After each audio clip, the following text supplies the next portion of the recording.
Tudo bom, meus queridos alunos? Hoje a nossa revisão vai ser do conteúdo de ciências, tá bom? Então, nesse momento, eu acredito que vocês já tenham copiado a atividade, porque agora você vai poder acompanhar a explicação que a tia Rosana vai dar, tá? A tia colocou aí também as páginas dos textos explicativos que correspondem à revisão e à atividade que a tia vai estar falando com vocês agora na aula de ciências, tá?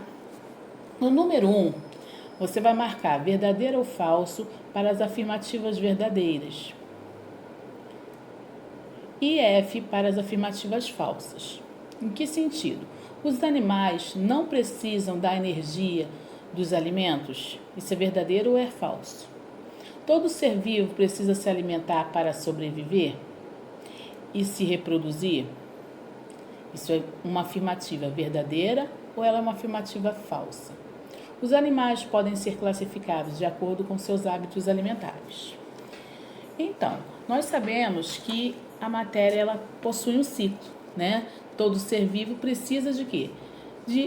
Para sobreviver, de se alimentar, né? Ele se alimentando, ele vai sobreviver e ainda vai se reproduzir, né? Os animais podem ser classificados segundo seus hábitos alimentares. Então, ele pode ser um herbívoro, um carnívoro, um onívoro, um hematófago ou um insetívoro, tá? Cada um possuindo o quê? A sua classe de alimentação, tá? A classe dos seres vivos em que estão os carnívoros e os herbívoros são classificadas de consumidores. Por que consumidores, tia Rosana? Porque eles precisam de outro ser vivo para se alimentar, para sobreviver e para reproduzir, né? E eu tenho a classe também dos produtores, aqueles que produzem o seu próprio alimento, né? Que no caso aí ficam nessa escala os vegetais, né? Os vegetais eles fabricam o seu próprio alimento através da fotossíntese. E no final dessa classe de ser vivo, nós temos o que? Os decompositores, aqueles que se alimentam de restos de animais e vegetais, né? Aí nessa classe ficam as bactérias, os fungos, tá? Então, quando a matéria está em decomposição, ela quem se alimenta dessa matéria são as bactérias e os fungos, tá? Aqui a tia Rosana já até explicou, né, o número 2, tá? Relacione a segunda coluna de acordo com a primeira. D para os decompositores, P para os produtores e C, consumidores. Número 3, explique o que são e você vai me dar um exemplo, tá? De mistura homogênea e heterogênea. Então, no número 3, vocês vão explicar o que é uma mistura homogênea e o que é uma mistura heterogênea. Depois que você me der a explicação, a definição do que significam esses tipos de mistura, você vai me dar um exemplo, tá? Vocês na nossa aula, viram a tia falando que mistura consiste em reunir duas ou mais substâncias sem alterar suas características e propriedades. Então, as características e a propriedade dessa mistura, ou quando elas se envolvem, elas não mudam, tá? Elas ficam o quê? Ela consiste naquilo aí. Porque se ela mudar, ela passa de mistura para combinação, tá? No caso aqui, vamos falar sobre um exemplo de mistura. Água com açúcar é uma mistura. Água com sal também é uma mistura. Agora, suco também é uma mistura, porque quando você mistura ali aquele produto, você não sabe quem é quem.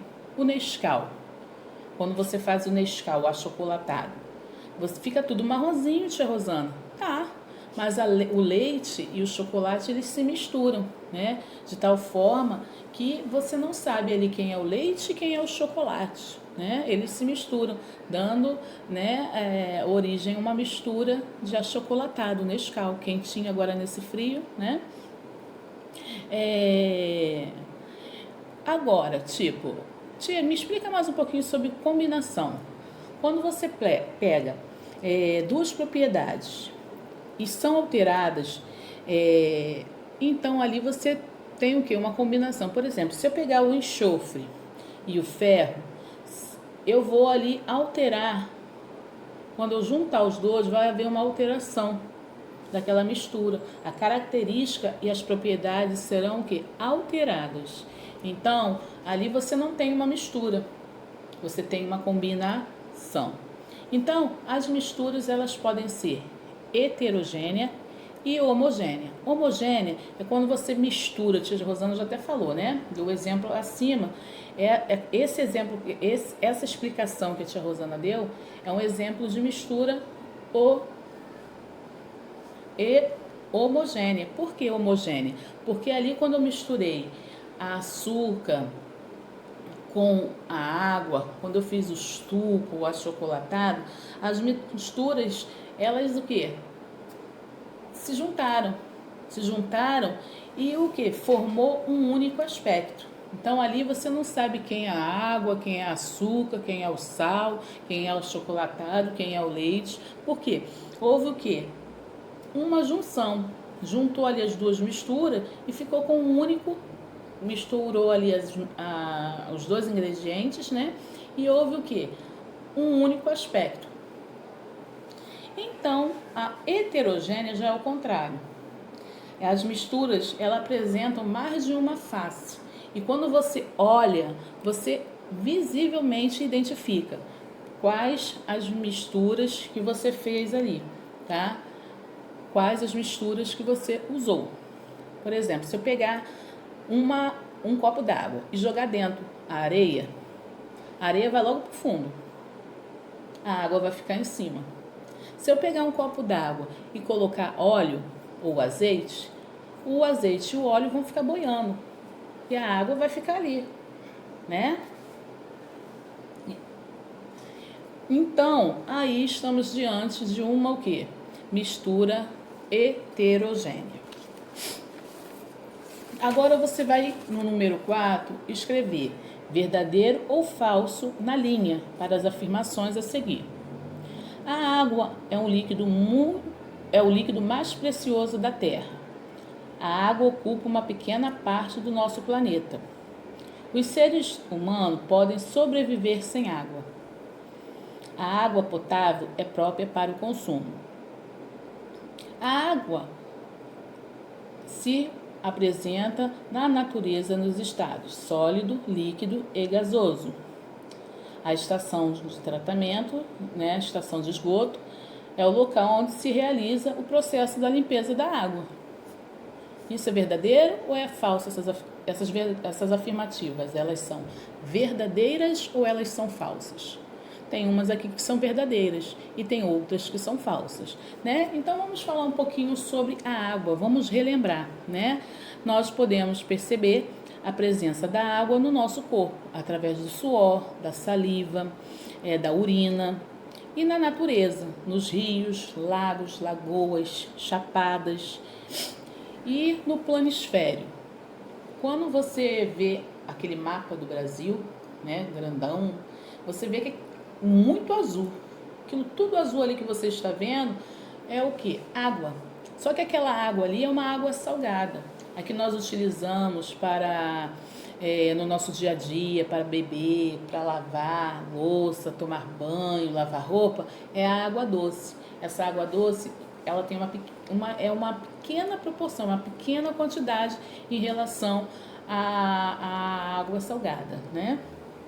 Então, a água própria também para beber é aquela água que não tem cor, que não tem cheiro, que não tem sabor, classificada como insípida, inodora e incolor, né? Incolor, insípida e inodora, tá? E outra coisa, na natureza, a água se apresenta em vários estados. Não é só daquele jeito que sai ali da nossa bica, daquele jeito que nós vemos no mar, não. Ela se apresenta em 3 estados: o sólido, quando ela fica em forma de cubo de gelo, é um exemplo. Os icebergs, as geleiras, né, a neve. Então ali ela está no estado sólido. No estado gasoso, quando a água é fervida, quando ela fica na tampa da panela, quando você abre assim, aquela água ali, ela está no estado gasoso, tá? Então, ela pode ser encontrada na natureza dessas seguintes formas. A água, antes de chegar à nossa casa, ela passa por um tratamento. Por quê? Porque hoje em dia a água está sendo contaminada com agrotóxico, resíduos de fábricas, resíduos domésticos, né?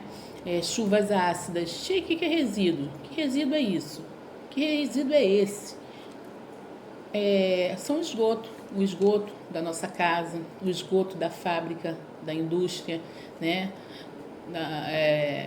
A louça, os dejetos, né? São tudo às vezes despejados no mar.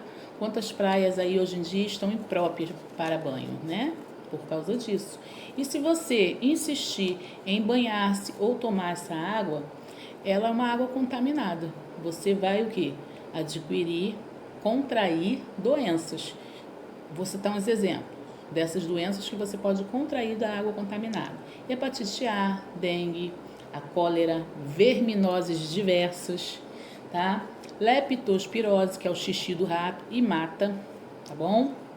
Por isso, antes da água chegar na nossa casa, ela passa pela estação de tratamento, tá? O ETA, E maiúsculo, T maiúsculo e A, que é a abreviação de estação de tratamento d'água, tá? Ali ela recebe vários produtos químicos que vão matar todos esses micróbios, agentes poluentes que estão na água.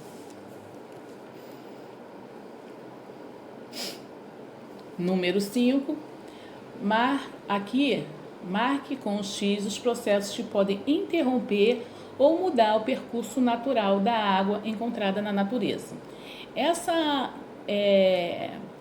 A água, ela está no meio ambiente, certo?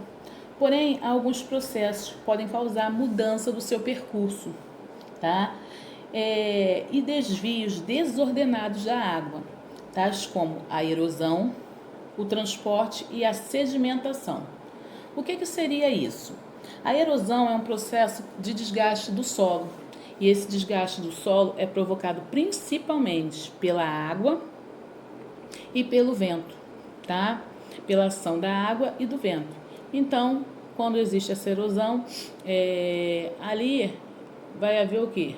Várias coisas para destruir, sujar, atrapalhar o percurso da água, tá?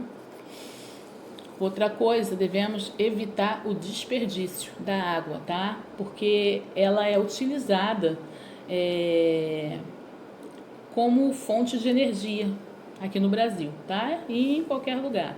Aqui nós temos no Brasil várias usinas hidrelétricas, né?